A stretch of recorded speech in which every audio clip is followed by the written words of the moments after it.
पापा, पापा, पापा। सुनाई दे रहा है? बहरा नहीं हूं मैं।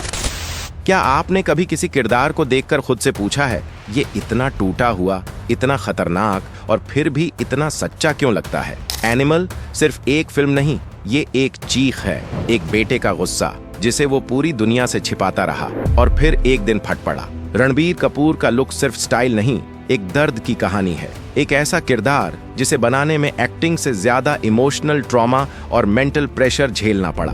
और इस पर्दे के पीछे जो कैमरा नहीं दिखाता, वहां वीएफएक्स, साउंड डिजाइन और बॉडी लैंग्वेज की वो कड़ी मेहनत छुपी है, जिसे आज हम आपके सामने बेनकाब करेंगे। ये वीडियो सिर्फ एक वीएफएक्स ब्रेकडाउन नहीं, ये उस पागलपन का पर्दाफाश है जिसने एनिमल को कल्ट बना दिया। इसी तरह की और रहस्यमयी जानकारी प्राप्त करने के लिए हमारे चैनल ट्रू हिस्ट्री को आज ही सब्सक्राइब करें और बेल आइकॉन को प्रेस करें।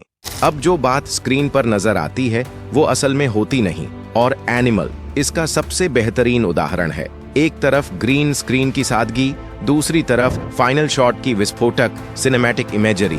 रणबीर कपूर के चेहरे पर उड़ता खून, पीछे जलते ट्रक और फटते बल्ब, ये सब ऑन सेट रियल नहीं था। फाइट सीन में जो कांच टूटते हैं या जो गोलियां हवा में तैरती हैं, वो असल में सिर्फ माइमिंग थी, जिसे पोस्ट प्रोडक्शन में ब्लड पैटर्न, साउंड इफेक्ट और लाइटिंग के साथ ऐसे पॉलिश किया गया कि आंखें धोखा खा जाएं। एक शॉट में रणबीर बस एक दीवार के सामने खड़े हैं और फाइनल कट में वह दीवार एक जलते गोदाम की पृष्ठभूमि में बदल चुकी होती है। इसी तरह बाइक चेस सीक्वेंस में उन्होंने सिर्फ स्टूडियो फ्लोर पर एक नकली बाइक चलाई थी, लेकिन स्क्रीन पर वो एक खतरनाक पहाड़ी रास्ते पर हवा से बातें करता नजर आता है। इन कंपैरिजन शॉट्स को देखकर आपको एहसास होगा कि जो दिखता है वो होता नहीं, और जो होता है वो अक्सर दिखता नहीं।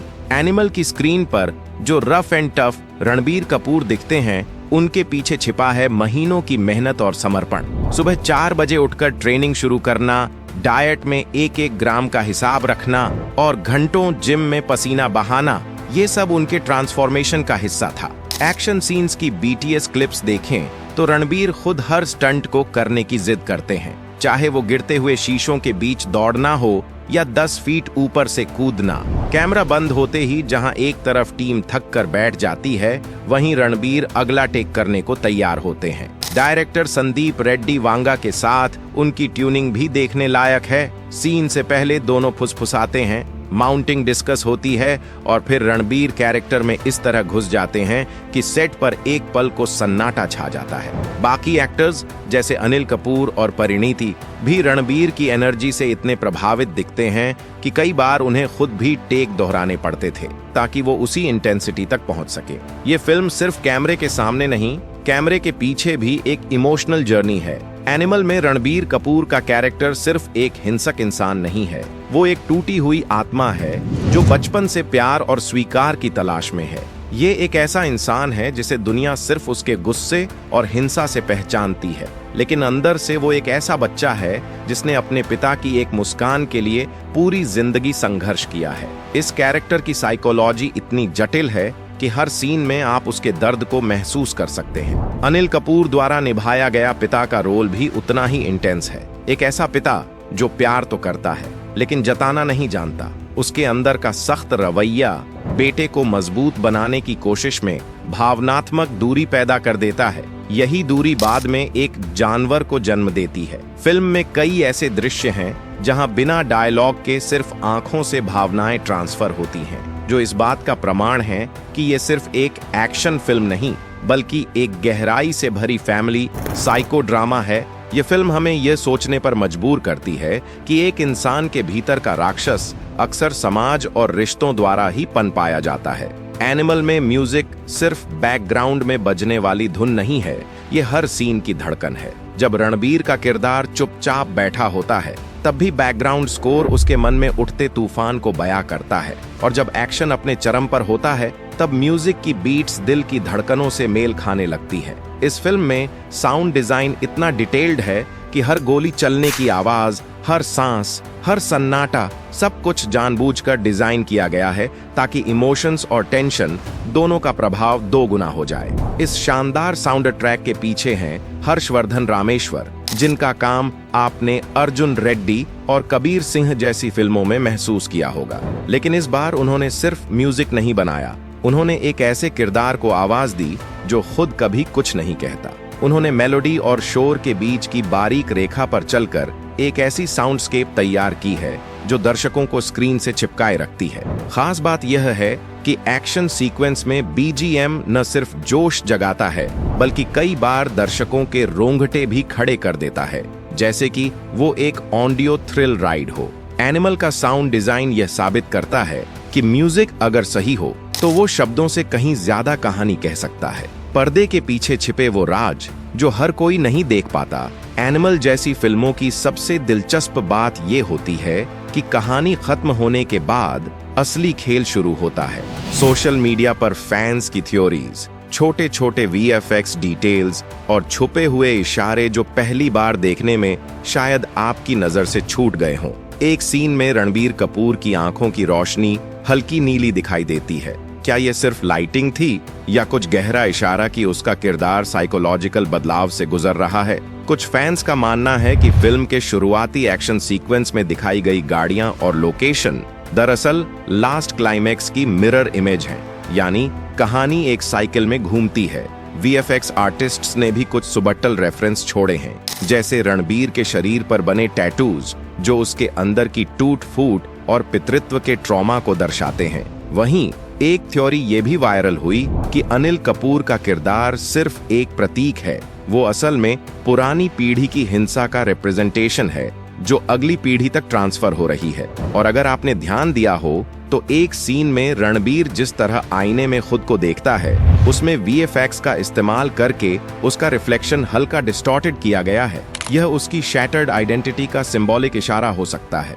इन डिटेल्स को पकड़ना आसान नहीं होता, लेकिन जो दर्शक गहराई में जाते हैं उनके लिए यह फिल्म सिर्फ एक विजुअल ट्रीट नहीं बल्कि एक माइंड गेम बन जाती है। ये सिर्फ एक फिल्म नहीं थी, ये उस आदमी की कहानी थी जो बचपन से प्यार को तरसता रहा, अपने पिता की कड़वाहट के साए में बड़ा हुआ और जब उसे प्यार मिला तो उसने उसे बचाने के लिए खुद को खो दिया। एनिमल की कहानी हमें ये याद दिलाती है कि हर गुस्से के पीछे कोई न कोई टूटा हुआ हिस्सा होता है, हर हिंसा के पीछे कोई न कोई अधूरा रिश्ता होता है। रणबीर कपूर का किरदार जितना बाहर से खतरनाक दिखता है उतना ही अंदर से बिखरा हुआ है। उसने अपने जज्बातों को कभी जुबान नहीं दी, बस हर जख्म को एक नया वार बना लिया। अनिल कपूर के साथ उसके रिश्ते ने एक पूरे समाज की कहानी कह दी, जहां बेटों से प्यार जताने की नहीं, उन्हें मजबूत बनाने की परंपरा चली आती है और वही परंपरा कई बार उन्हें अंदर से तोड़ देती है। जब बैकग्राउंड में म्यूजिक बजता है और रणबीर टूटकर चीखता है, तब समझ आता है कि ये फिल्म नहीं,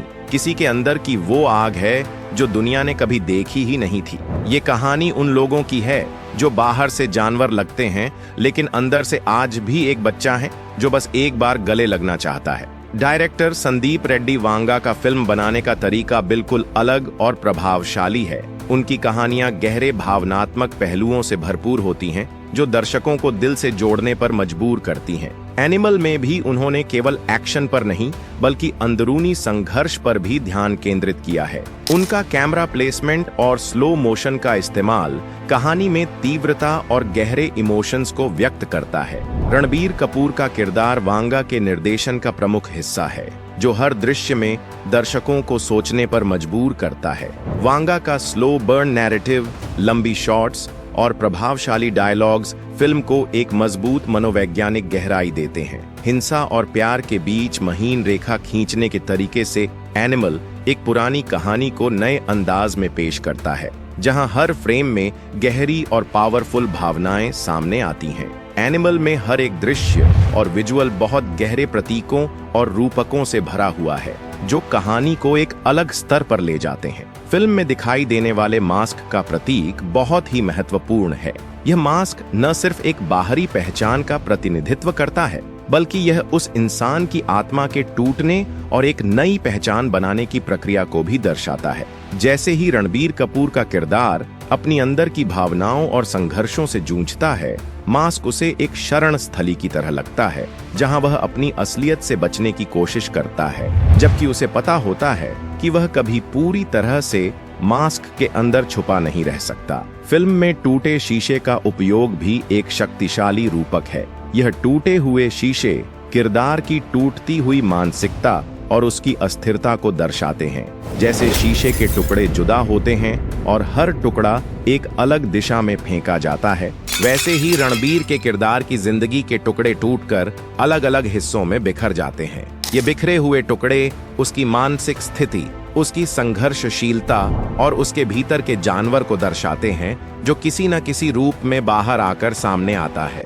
वहीं साइलेंस का भी फिल्म में गहरा अर्थ है। कई ऐसे सीन्स हैं जहां शब्दों से ज्यादा शांति का प्रभाव होता है। यह शांति उस समय के मानसिक उथल-पुथल और भावनात्मक उभार को महसूस करने का एक तरीका बनती है। दर्शकों को समझने का मौका मिलता है कि उस समय क्या हो रहा है, जबकि किरदार अपने भीतर के तूफान को शांत करने की कोशिश कर रहे होते हैं। यह साइलेंस उसी तनाव का प्रतीक है जो फिल्म में बार बार गहराता है और आखिरकार चरम सीमा पर पहुंचता है। अगर आपको यह वीडियो पसंद आया हो तो कृपया लाइक, शेयर और सब्सक्राइब करना न भूलें। आपका समर्थन हमारे लिए बहुत मायने रखता है और ये हमें आगे बढ़ने की ताकत देता है। हम आपको धन्यवाद कहते हैं कि आपने इस वीडियो को देखा और उम्मीद करते हैं कि आपने इसे उतना ही पसंद किया होगा जितना हमें इसे बनाने में आनंद आया। जुड़े रहिए हमारे साथ ताकि हम और भी शानदार वीडियो लेकर आएं। धन्यवाद।